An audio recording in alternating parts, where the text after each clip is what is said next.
Welcome to the webinar. I'm your moderator, George Zarepsky, along with Candace and Mark. Hey, guys. Are we still off air? No, we're good. We're live. We're going. We're Oh, alive. okay. Hi. I should have Good done the morning. 3, 2, Again. go.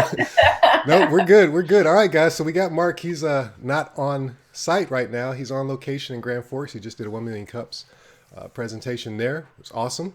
And we've got Candace, who is at the headquarters right now.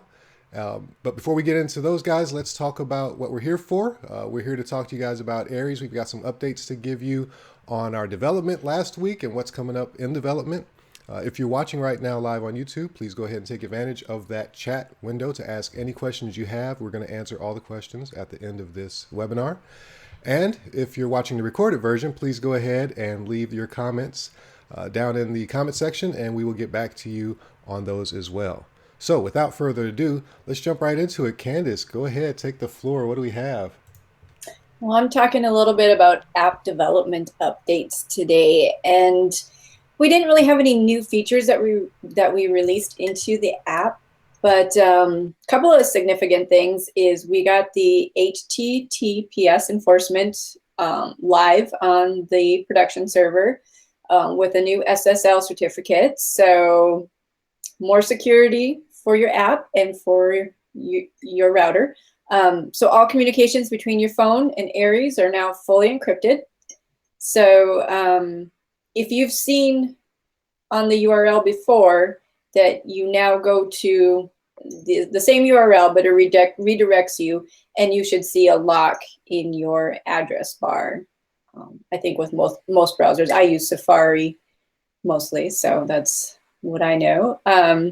So anyway, yes, we're trying to make that safer. Mark could probably talk a little bit more about the SSL meaning and the security and all of that. So I don't know, Mark, did you want to jump in on any of that before I go on to the other stuff, or pick it up later? Oh, we have Mark go ahead Yeah, and tackle that. But I'll just say that your communications now are all encrypted and secured. There was one piece that was optionally encrypted before, but now we're enforcing it to make it only communicate over the encrypted SSL. So like Candace said, you'll see the lock in your browser. And as a side effect here, if you have been using Aerēz and saved your passwords and made it easy for you to log in, and it's not working now, or for some reason isn't behaving the way you expect it to, you probably need to clear your cookies and your cache so that the cookies are stored now with the secured URL. So before it used to say HTTP, and now it says HTTPS for the secure. And so that cookie does need to change. So if you're having trouble, that's probably what it is. yeah, awesome. Let me jump in here real quick, Candace, before we switch back to you, and you can continue on with the cool stuff. So the SSL thing, it's the lock and key, and depending on your browser, it's kind of a big deal, and it hasn't been mandatory in general for websites ever. But there's new initiatives coming around, and it's starting to become a pretty mandatory thing. Google has said that they're going to start only indexing sites or promoting sites that have been found through their indexing that have that SSL layer, that secure layer. So what does it mean to you at the end of the day? Nothing except for what Mark just said in the sense of you don't have to do anything different. Everything's going to work the same. It's just going to be more secure. But in the sense that Mark said that you might have an issue where you have to clear your cache, and we did see that a couple times, myself included, after we did the update. But after that, it's all good to go. And anybody new that comes on board, you won't have to worry about it. So it's a secure communication between the website, the web app, and that's the biggest takeaway from the SSL edition for you guys. I think I jumped that up pretty good. All right. No, that was a great explanation. Very, very well done. All right, Candace, go ahead, please. So speaking of troubles, if you ran into an issue where you were having problems with the filtered devices or we had an issue with the broken forgot password link, we've been working on a way to make safe search just happen. So right now we have safe search as a feature for our beta users. And if you go to our safe search URL, then you'll be able to use that custom Google Safe Search to help your kids search for projects or information on the web and not have to worry that something inappropriate will pop up while you're searching, because Google doesn't filter out images necessarily. So in their regular safe search. So this safe search just kind of helps enforce that. I actually have that up right safe now, search. Candace. All right. I've brought You up the got it. site, so I'll do a search for something here. Give me something to put in for the search here. Chickens. Chickens. I All know. right, just to give the folks an example of what it looks like, the interface here. And the URL for that is beta.aerēz.net/search. .php. I think you still have to have .php. the search. Yeah. We'll make sure that's pretty clear for everyone. Yeah, we're going to get it linked up a little bit better inside of the app and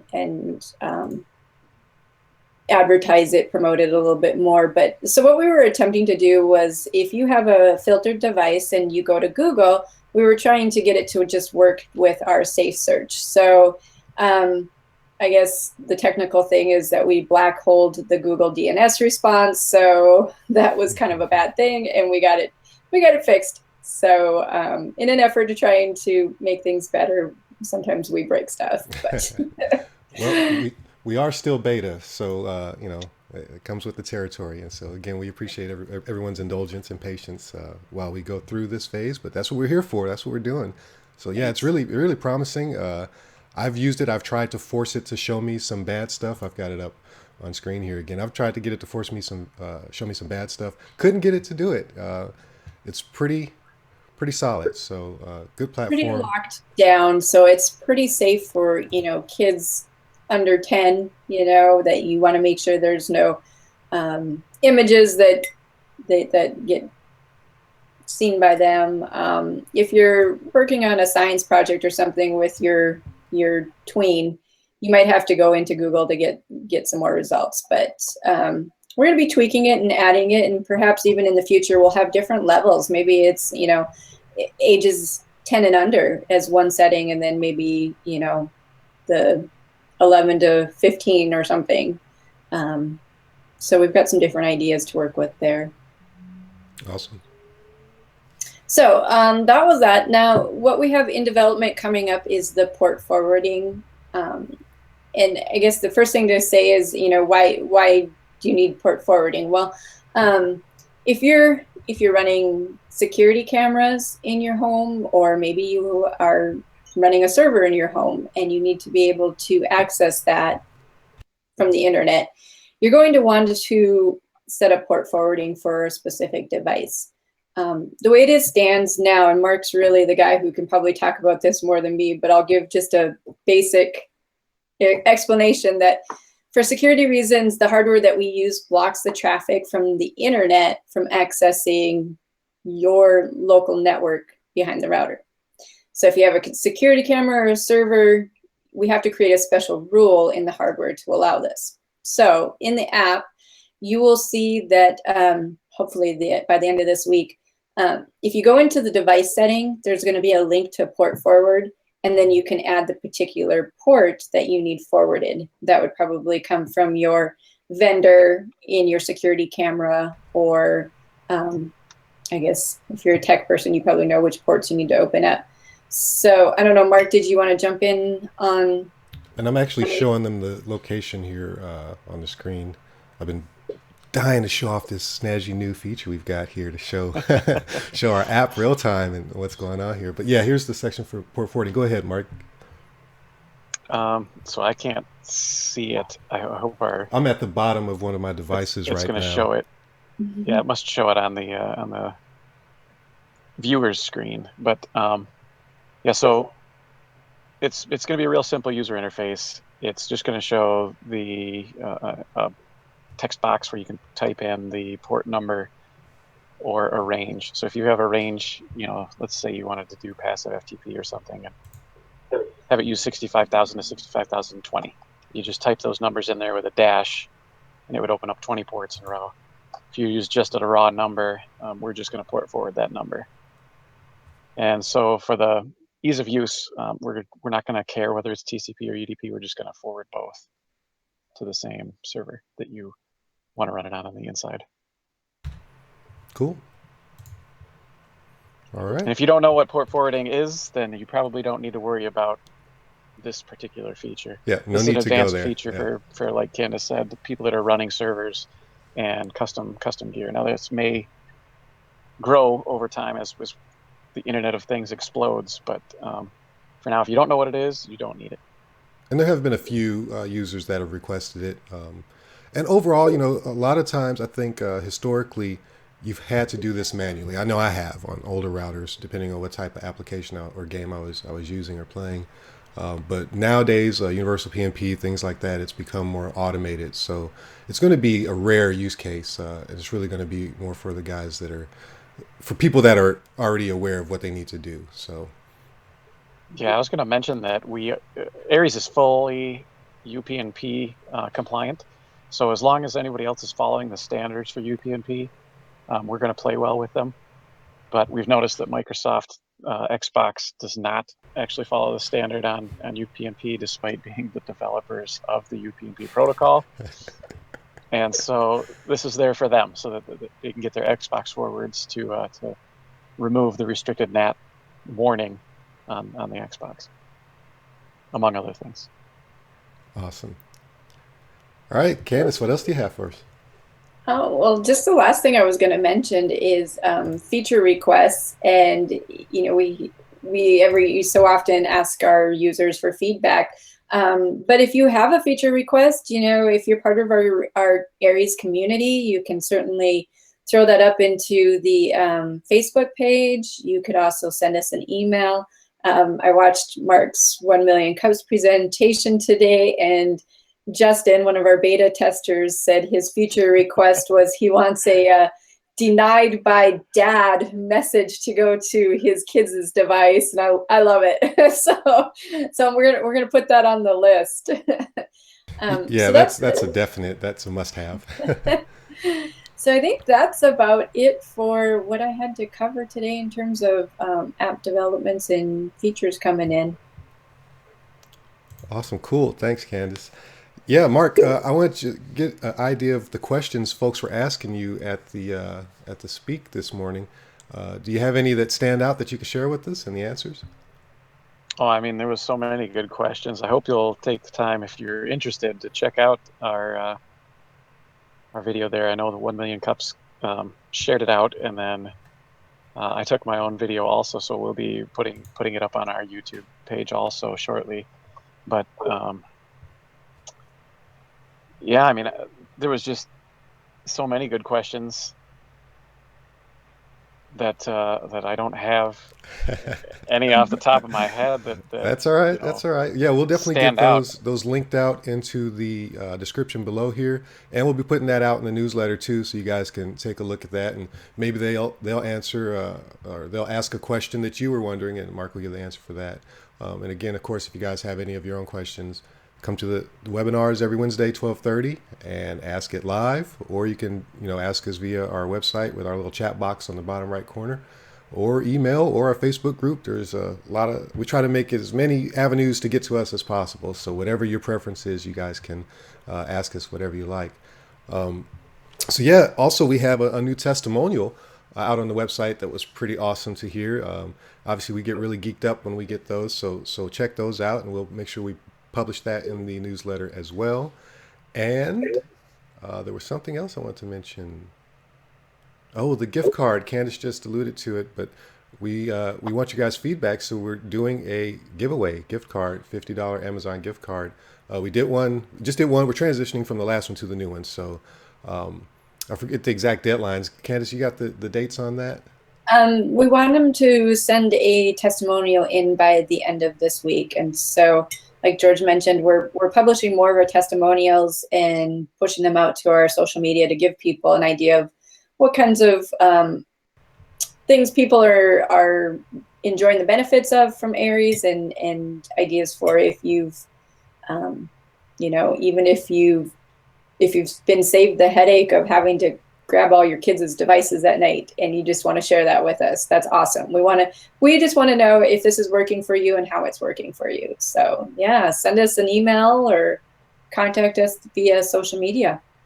It's funny you say that, Candace. Just last night I was talking with my son, And I said, you know what? We're going to go ahead. We were doing some house cleaning and rearranging some things. I said, we're going to go ahead and put your tablet in your room now. He was just so excited because we got him this little clock with a USB port, but he's got nothing to plug into it. So he wants to charge his tablet on this USB port because it gives a little bar of charge status and all this stuff. You know, it's pretty geeky. I'm in love with it. But yeah, so we had a central location. And sure enough, now I'm kind of being able to disperse it so they can all manage it in their own location.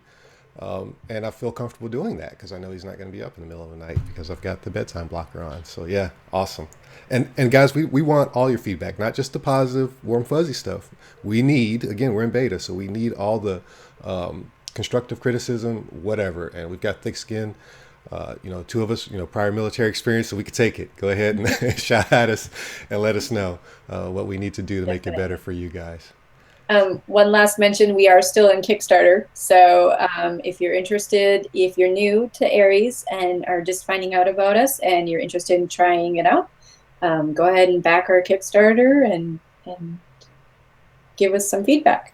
Yeah, so we've still got some early birds available. I mean, you know, if we pull this thing off, you guys get the chance to get Aerēz at half price. It's kind of amazing. So we'll be selling them after. So, you know, but this is a great opportunity to go ahead and try to take advantage of those early birds if you can. So awesome. All right. I don't have anything else on the plate. I don't see any questions in our chat log. So unless Mark, Candace, you guys have anything else, I think we can wrap it up and say goodbye to everyone.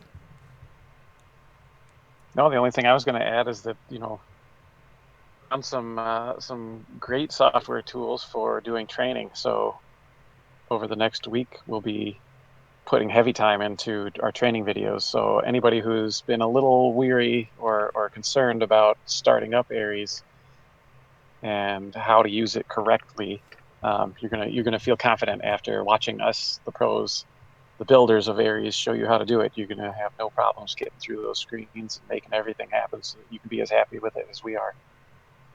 Yeah, great point, Mark. And I guess I'd be remiss if I didn't mention, we are reaching out to folks that have not installed it yet. There's a few people that haven't. And the feedback that I've gotten is, I want to set aside an hour or two to, you know, really take care of it. And it's funny because ideally it shouldn't take any time. It should be literally the time it takes to unplug your old one, plug in the new one, and then you're cooking with gas. But we understand that there's a preconceived notion of what it's going to involve based on the history of this type of thing. So we're putting together those training devices that Mark just mentioned, and we're going to do a strong push over the week to contact everyone and get everyone to our webinar and for next week and push that training material. And next week, we're going to do a really big overview of how to install it, quick setup, that kind of stuff. So if you're looking at this recorded and it's coming up to next Wednesday, you know, the Wednesday after the election results, just for reference in time, please be on the lookout for that. And we'll put that out in the newsletter as well. So we'll definitely get that information to you guys. And, you know, we need to spread the word. We need to educate everyone that, hey, the whole reason we made Aerēz is so that this isn't another task on your list of things to do. So we're going to make sure we push that out to you guys and get everyone sorted. So with that, I think we are good for today. And I want to thank all the viewers and our founders for taking the time. Mark for hooking up in the car to join the session, and Candace for your development work. And we will see you guys next week. All right, take care. George.